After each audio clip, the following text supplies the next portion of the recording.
Ladies and gentlemen, welcome to episode 3 of Moving the Goalpost. I am your host, Danny Mills. Tonight, we're going over just a little bit about what me and Morty discussed on episode 2, as a couple things formulated today in regards to that news. So, yesterday, Morty and I talked about the running back situation and a couple other things as I was coming back from my trip from Colorado. My wife and I went out there for about a week. If you've never been, I do tell people that it's the foothill of heaven. Everywhere that you look, there's literally a view 360 degrees around you. It's absolutely insane and peaceful and enlightening. It's nice just to get out in nature and take a hike. It was also pretty cool to just kind of sit by the river and be able to draft, as you are able to utilize underdog and things of that nature in Colorado. Unlike Hawaii, which I will be there at the very end of the best ball season in the heat of it, but that will be talked about further as that was bad timing on my end. But I'm turning 35 this year, and my wife and I decided, we were going to treat ourselves for our birthdays. So with that, we're just going to hop straight into it tonight. As I said yesterday, Morty and I, we were talking about the running back situation. I did want to give everybody just a little bit of an understanding to the situation and what it is with running backs.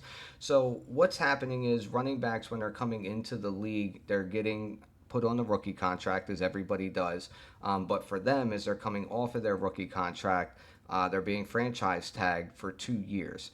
And what that does is it really only leaves them an opportunity to get one major contract. If we look at the Austin Eckler situation now, he turned 28. Nobody's going to sign Austin Eckler to a long-term deal or a monster contract. And actually, what you're starting to see is more of like these Melvin Gordon situations, as they're coming out of these contracts and they turn 28. They start to get signed really as a plug and play running back, when somebody gets hurt or they need a fill in or, just that sort of situation, or maybe they want depth for the Super Bowl push. And I really think that's a big reason that you're not seeing signings of Zeke or Hunt, who's 27. He's on the mountain cliff now, if that's what you want to call it, as running backs turn 28.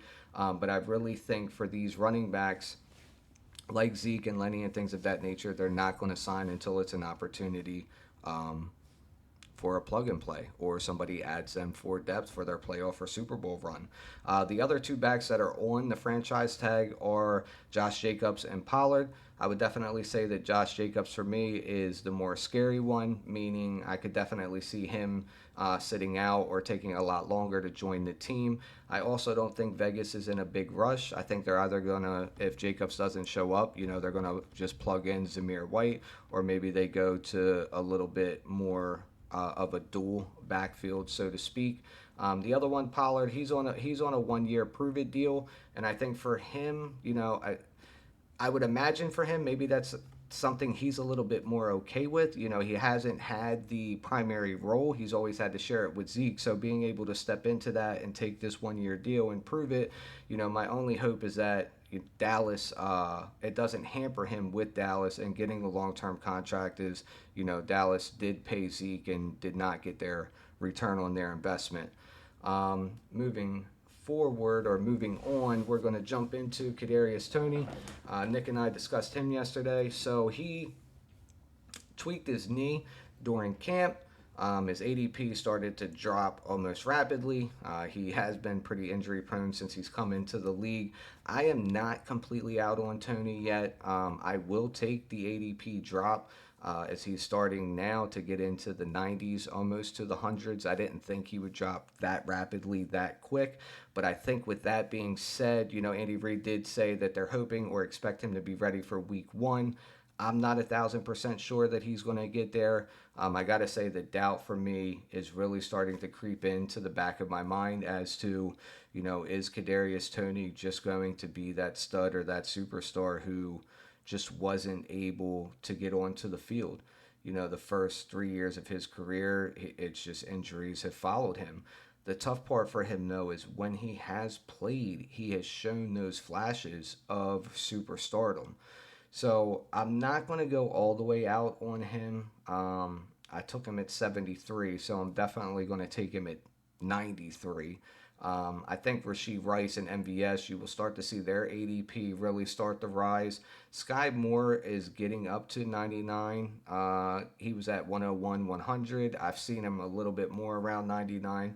I think his ADP will stay around that, but I do think Pacheco may move up into like the seventh round. The final news of the day is that Justin Herbert, he's agreed to a 5-year, $262.5 million contract with the Los Angeles Chargers. That'll lock him in with the Bolts until 2029, with his next contract coming up around 30. And with those three things, that'll wrap it up for the update from Newsweek that Morty and I did on episode 2.